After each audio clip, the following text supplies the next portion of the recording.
Olá, a paz do Senhor Jesus, querido irmão e irmã em Cristo, pastor Neivaldo, irmã Teresa e família abençoada da IPR Alvorada do Sul. Permita-me apresentar, sou o missionário Eduardo Gomes, líder do projeto missionário Etnias Brasil na região do Portal da Amazônia, Mato Grossense. Estou aqui nesta oportunidade para compartilhar com vocês um pouquinho da nossa vida, para falar um pouquinho do chamado de Deus para as nossas vidas em missões. Então, queridos, o nosso chamado não é diferente do chamado dos demais missionários mundo afora. É uma grande verdade que, ao sermos chamados, convocados, comissionados por Deus para realizar uma grande obra em um campo transcultural, muitas renúncias têm que ser feitas. Muitos de nós, missionários, somos, entre aspas, obrigados a deixar aquilo que chamamos de zona de conforto. Deixar a nossa casa, deixar os nossos empregos, deixar aquilo que podemos chamar também de vida regalada, vida social, e na grande maioria das vezes, o que é mais duro e difícil para aquele que é chamado por Deus para as nações, deixar a sua parentela, deixar os seus parentes e adotar um povo estranho, de língua estranha, de costume estranho, como a sua futura família. Realmente não é fácil deixar a família para trás, deixar mãe, deixar pai, deixar irmãos, enfim, a sua família de sangue. Mas sacrifícios são necessários. Quem ama a obra de Deus não pode olhar para trás, mas deve seguir sempre adiante, olhando sempre para o alvo que é Cristo, que são as nações pela qual nós iremos trabalhar a partir de então. É dolorida a ruptura com a família, mas é necessária para podermos então propagar a palavra de Deus. Queridos, fazer missões não é nada fácil. Eu costumo dizer que é uma aventura com Deus. É viver 24 horas na total dependência de Deus, sempre esperando um milagre da parte de Deus para acontecer nas nossas vidas. Em todas as áreas, na área da saúde, na área do cuidado, na área financeira, na área de estratégia para o trabalho missionário, enfim, somos totalmente dependentes da ação do Espírito Santo na pessoa de Jesus sobre as ordens do nosso Deus Todo-Poderoso. O missionário em campo transcultural, ele depende todos os dias da ação milagrosa e sobrenatural do nosso Deus. São inúmeras as dificuldades, como eu citei, nas muitas áreas aqui supracitadas, Mas a questão alimentar, a questão dos mantenedores, é muito difícil para nós missionários vivenciarmos essas questões. No campo missionário, vivemos toda sorte de intempéries, de perseguições, de desabores, de angústias que muitas vezes nos causa desânimo. Mas graças a Deus que nos concede a vitória, esse ânimo logo é recobrado para a honra e glória do nome de Jesus. E é isto que nos faz prosseguir. Muitos de nós somos ameaçados de morte.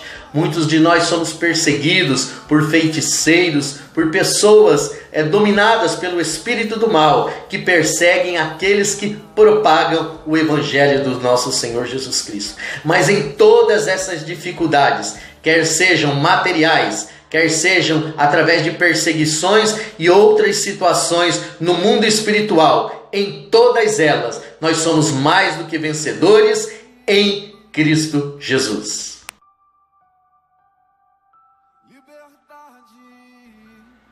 Queridos, ao longo desses anos em missões, e já são mais de 18 anos, nós aprendemos que missões devem ser feitas em família, ou seja, o chamado é para toda a família, é para o esposo, é para a esposa e para os filhos.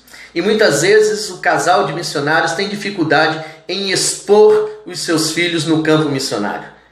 É óbvio, são nossos filhos, né? E nós temos receio de que eles possam ser alvejados por feitiçaria, por perseguição de morte, por passar privações alimentar e tantas outras situações. No caso dos nossos filhos, eles começaram bem novinhos, praticamente nasceram, vamos dizer assim, entre aspas, no campo missionário. Então, desde pequeninos, têm vivenciado conosco as muitas situações que temos vivido no campo missionário, quer sejam boas, quer sejam más. Isso tem servido de experiência para eles, né? Eles têm visto os milagres de Deus ao longo desses anos no campo missionário, o agir de Deus ao longo desses anos no campo missionário. E isso tem feito com que eles amadureçam e cresçam em Cristo Jesus. No início não foi fácil, né? Você tem que levar as crianças para a aldeia, um povo difícil, um povo de língua estranha, de costume estranho. Tenho algo a dizer. Os meus filhos, eles tinham um problema seríssimo de alergia. E na aldeia onde eles inicialmente começaram a frequentar, tinham muitas abelhas. Então o meu mais novo, João Alexandre, foi picado por uma dessas abelhas, fechou a garganta e nós ficamos com medo de dar edema de glote. Então nós orávamos muito quando os nossos filhos iam conosco para as aldeias, né? Mas por graça e misericórdia do Senhor, eles foram curados. E todas as vezes que eles iam para a aldeia e participavam conosco dos trabalhos, nada acontecia com eles. Fizeram muitas amizades, muito bem quisto os dois entre os indígenas, entre as crianças. Então assim, eles superaram as suas próprias dificuldades, a barreira linguística, a barreira cultural, e perfilaram conosco como missionários mirins no campo, por assim dizer. Então, as dificuldades foram suplantadas por graça e misericórdia do Senhor. Queridos, eu quero confessar algo para vocês. Eu não me imaginava, em hipótese alguma, trabalhar numa aldeia indígena, trabalhar com índio. Havia em meu coração um preconceito de trabalhar com indígenas. Eu ouvia dos colegas de ministério que trabalhar com índio é a última situação em que um pastor missionário pode se envolver. Que era desmérito trabalhar em uma aldeia indígena. Que eu deveria pastorear uma grande igreja na cidade, ir para a África, para a China, para qualquer outro país, né, de extrema perseguição, porque isso serviria de vitrine. Eu conseguiria muitos mantenedores, eu conseguiria muitos apoiadores em intercessão. Mas graças a Deus, eu ouvi a voz de Deus e estamos aí há muitos anos trabalhando com os povos indígenas do Brasil, em especial o povo Pareci e o povo Nambiquara. O chamado para trabalhar com missões indígenas não partiu primeiro comigo, mas a minha esposa ouviu primeiro a voz de Deus e orando, pedindo a Deus que então eu ouvisse a voz de Deus também, para juntos agregarmos esse valor de trabalhar com os povos indígenas do Brasil.